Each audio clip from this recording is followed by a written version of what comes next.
দুনিয়ার মুমিন তোমরা আমি আল্লাহকে ভয় করো। কাকে? জোরে বলেন। মেদানের সামনে দাঁড়িয়ে ভয় করব কাকে? আল্লাহকে। ফাঁসির রশির সামনে দাঁড়িয়ে ভয় করব কাকে? আজকে কত বিচারক টাকায় বিক্রি হয়ে যায়। মার্ডার খুনিকে জামিন দেয়, সাধারণ মামলাওয়ালাদের জামিন দেয় না। এই জন্য ঢাকায় গতকালকে এক বিচারককে এক মহিলা জুতার বাড়ি মারছে। কেন? মহিলা বলে আমার ভাইকে মারছে, এখনো 7 দিন হয় নাই। কয়দিন হয় নাই? 7 দিন হয় নাই। 7 দিন মারাবার পর আমার ভাই 7 দিন আগে মারা গেছে। আমরা তার বাড়িতে গুলখানি করতেছিলাম।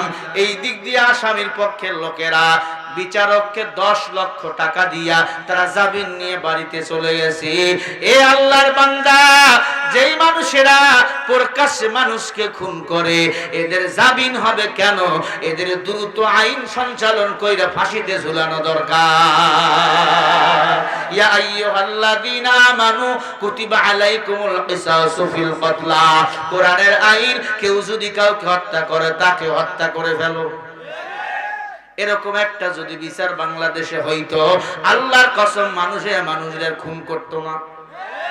2023 সালে আইয়া খুনের হার বেড়ে গেছে, গুমের হার বেড়ে গেছে। শুধু 2023 সালে নয়, 8 সাল থেকে এ পর্যন্ত কত মানুষ খুন হয়েছে, গুম হয়েছে, আমাদের দেশের বুদ্ধিজীবীরা এটা বলতে পারবে না। আমার দেশের পুলিশ ভাই মারা গেছে, আমি জানি, দুঃখ প্রকাশ করি, কিন্তু আমার দেশের অনেক সাধারণ নাগরিক মারা গেছে, খুন হয়েছে, গুম হয়েছে, বিচার বলো কে দিবে? কোরআনের আইন, হত্যার বদলে হত্যা করো তোমরা। কেউ যদি কাউকে খুন করো তারেও খুন করো। আপনি কারো হাত কেটে দিয়েছেন, আপনারা হাত কেটে দাও, রাসূল বলেছেন। এ আল্লাহর বান্দা, এই জন্য বিচারককে জুতা মারছে, জুতা। ওই মেয়েটাকে দ্রুত গ্রেফতার করা হলো। কারণ কি? মেয়ে বলে আমি বিচারককে জুতা মারছি, আমার ভাইকে যারা মারছে তাদের জামিন দিল কেন এটা আমি মানতে পারি নাই, এই জন্য আমি বিচারককে জুতা মারছি। আমার যদি ফাঁসি হয় হবে। ওরে চালাক বাঙালি, বেচি পেঁচাইও না। এরকম চলতে চলতে যদি চলতেই থাকে, কোন দিন দেখবা সারা দেশের মধ্যে জুতার মতো জুতা দিয়ে বাড়ি মারা, বৃষ্টি পড়া শুরু হয়ে যাবে। বৃষ্টির মতো মানুষ যদি জুতা মারে, তোদের মতো বিচারকের কাছে আর কেউ যাবে না। ও দেশের ভাই রে, বল না কোথাও যাই রে, একটু শান্তি বলো কোথায় গিয়ে পাই রে। চারদিকে দেখি শুধু নাই কিছু নাই রে, ও দেশের ভাই রে, বল না কোথাও যাই রে, একটু শান্তি বলো কোথায় গিয়ে পাই রে।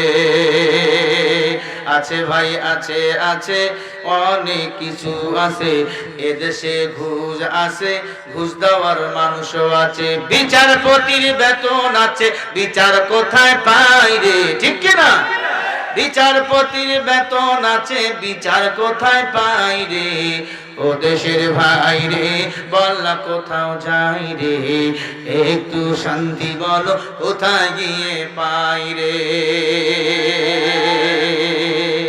মরিচের ঝাল বেড়েছে, যাবেন না মাছের কাছে, মরিচের ঝাল বেড়েছে, যাবেন না মাছের কাছে, পেঁয়াজের বাজারেতে পুরি হবি ছাই রে।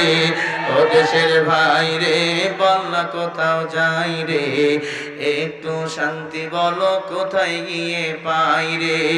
পাম্পে তেল নাই, আমাগো বেল নাই, পাম্পে তেল নাই, আমারও বেল নাই, সবারও কায়দা নাই, বলারও কায়দা নাই, এভাবে চলতে দিলে দেশ যাবে গোল্লায় রে। ঠিক কিনা?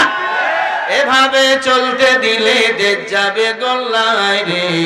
ও দেশের ভাই রে, বল না কোথাও যাই রে, একটু শান্তি বলো কোথায় পাই রে।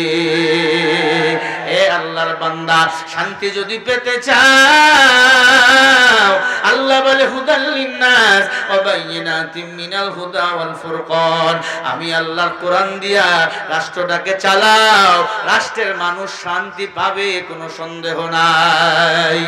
এরে আল্লাহর বান্দা, এই জন্য বলি আল্লাহর কোরআন নিয়ে সামনে এগিয়ে যাও, আল্লাহ পাক শান্তির পয়গাম নাজিল করে দিবে রে বাবা।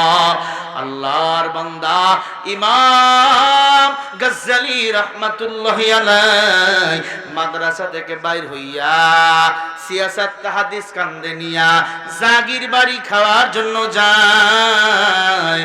হঠাৎ করে একটা মেয়ে, ওই দেশের বাদশা, নাম ছিল মেরি, বাদশার একমাত্র মেয়ে, বিশ্ব সুন্দরী, ডাক দিয়া কয় দাসী হুজুরকে একটু ডাক দে, হুজুরের মতো সুন্দর পুরুষ কেউ নাই দুনিয়াতে। কারণ যারা নামাজ পড়ে এদের চেহারার মধ্যে নূর ঢেলে দেয় কে?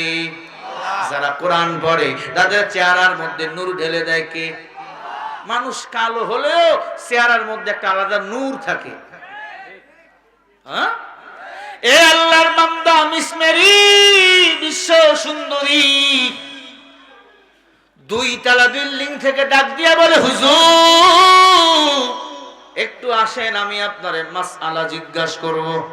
কি জিজ্ঞাসা করবে? বলে আমার সময় নাই, এক হাতে সিয়াসাত হাদিস আর এক হাতে আল্লাহর কোরআন। হুজুর একটু আসবেন, আমি আপনাকে দেখব, আপনাকে একটা মাসআলা জিজ্ঞাসা করব। হুজুর বলে সময় নাই। একদিন, 2 দিন, 3 দিন প্রশ্ন করে,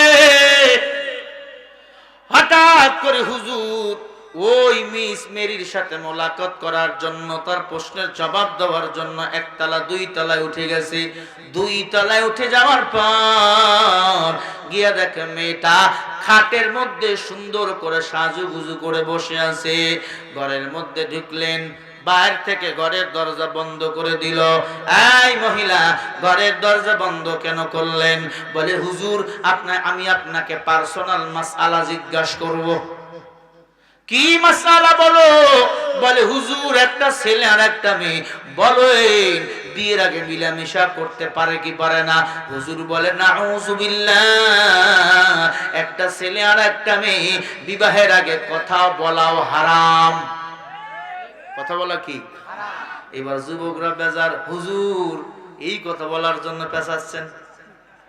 না না, যুবকের দল, জিনাল আইনিন নাজার, যদি কোনো মেয়েকে দেখা যায় না হয়, ওই মেয়ের দিক যদি তাকাও বাঁকা নজরে, কবিরা গুনার শাস্তি আল্লাহ তোমার আমলনামায় দিবে।